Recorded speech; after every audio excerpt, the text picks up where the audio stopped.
Hello साथीहरु नमस्कार। उहाँ चाहिँ अब ट्रायल दिने तरिका चाहिँ हैन स्टार्टिङ कसरी गर्ने स्टार्ट कसरी गर्ने र समाप्त कसरी गर्ने भन्ने कुरा चाहिँ उहाँले अब जानकारी गराउनुहुन्छ। उहाँले चाहिँ अब पहिलो नम्बरमा चाहिँ उहाँले सिट मिलाउनुहुन्छ, सिट मिलाउनु पनि हुन्छ पहिलो नम्बरमा। सेकेन्ड नम्बरमा लुकिङ ग्लास साइड मिरर र त्यसपछि आफ्नो अब सिट बेल्ट लाउने हैन, लास्ट अन्तिममा चाहिँ सिट बेल्ट लाउने। ल अब उहाँले चाहिँ अब गाडीको चाहिँ अब क्लच गियर सेट चेक गरेर चाहिँ अब उहाँ अघि बढ्नुहुन्छ है त। र उहाँले स्टार्ट पनि गरिसक्नुभयो। अब चाहिँ हाम्रो पहिलो 1 नम्बरमा चाहिँ हाम्रो 8 हुन्छ, 8 कम्प्लिट हुन्छ। त्यसपछि स्टेपहरू म भन्दै जानेछु। ल उहाँले चाहिँ हाम्रो गाडी चाहिँ अगाडि बढिसकेको छ है त।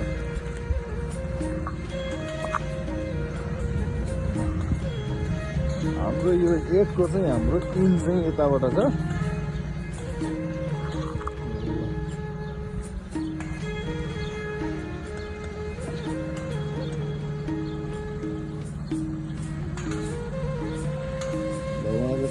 ट्रायल स्टार्ट भयो है।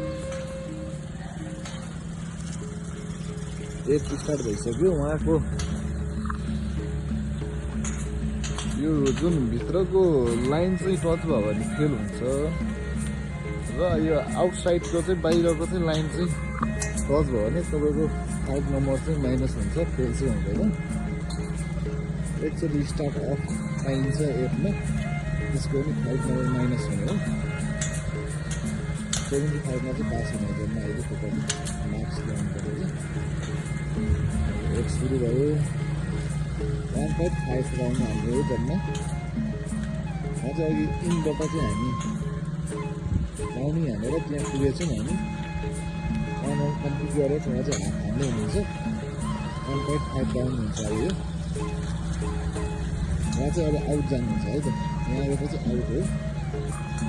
आउट पछि सिधा स्पिड ब्रेकर हुन्छ। स्पिड ब्रेकरमा चाहिँ एकदम स्लोमा ठिक्क मिलाएर जानु पर्यो। युटर्न हो यो चाहिँ, साइड लाइट बाल्नु पर्यो। र उहाँले चाहिँ अब ट्राफिक लाइट हेरेर चाहिँ अगाडि बढ्नु हुनेछ। येलो र रेड कलरमा चाहिँ जेब्रा क्रसिङ भन्दा यति रोक्नु पर्यो। अब उहाँ ग्रिन बलिसकेपछि चाहिँ ग्रिन लाइट आएपछि चाहिँ उहाँ तयारीपूर्वक चाहिँ अघि बढ्नु हुनेछ।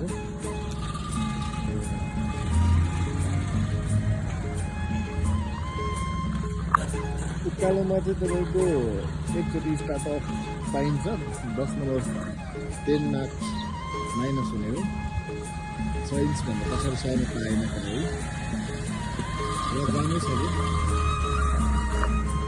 यहाँ चाहिँ ट्राफिकले जानुहोस् न भने जान मिल्दैन है त। उहाँले नि यहाँ स्टप गर्नुभयो, लाइन नछेक्दैन, एकदम ठिक छ। ल जानुहोस् हजुर। ल अब अन्तिम चरण भनेको अब ग्यारेज पार्किङ छ।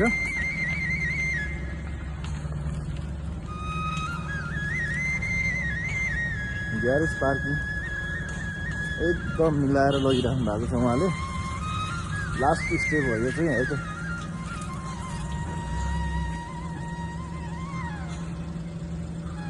यहाँ चाहिँ स्टार्ट अफ हुनु पनि पाइएन र लाइन छुनु पनि पाइँदैन। यसमा चाहिँ चान्स छैन है त, सिधै फेल हो।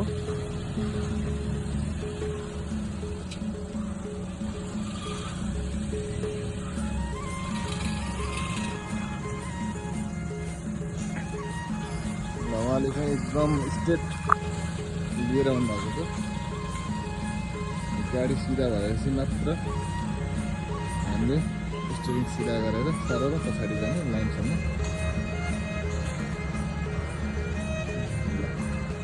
उहाँ चाहिँ पास हुनुभयो। टोटली 1 मार्क्स नकाटिकन चाहिँ पास हुनुभयो है त। ल सर पास हुनुभयो तपाईँ, एकदम राम्रोसँग गर्नुभयो। ल धन्यवाद। ल